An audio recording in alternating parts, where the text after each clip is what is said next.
यह कहानी एक भिखारी औरत की है जिसका नाम था राधा। राधा एक छोटे से गांव में रहती थी और उसकी उम्र लगभग 50 वर्ष थी।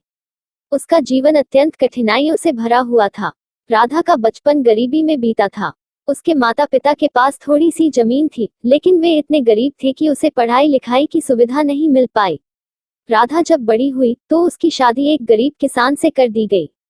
राधा का पति मेहनती था, लेकिन किस्मत ने उसका साथ नहीं दिया। फसलें बार बार खराब होती रहीं और उनके ऊपर कर्ज का बोझ बढ़ता गया।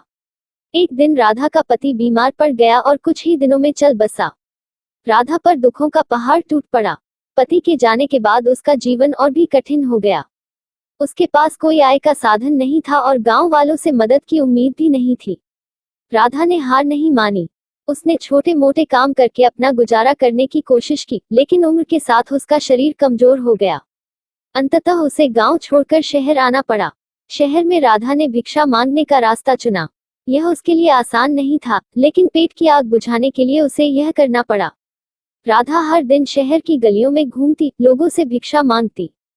कभी उसे कुछ मिल जाता, कभी नहीं, लेकिन वह हर हाल में भगवान का धन्यवाद करती और जीवन की कठिनाइयों का सामना करती रही।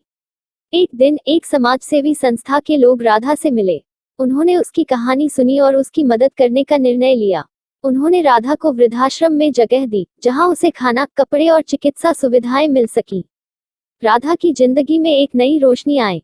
राधा अब वृद्धाश्रम में सुखी जीवन बिता रही है। उसने अपने जीवन के संघर्षों से हार नहीं मानी और अंततः उसकी मेहनत और धैर्य ने उसे एक बेहतर जीवन दिया। उसकी कहानी हमें यह सिखाती है कि कठिनाइयों से लड़ते हुए भी हमें उम्मीद नहीं छोड़नी चाहिए।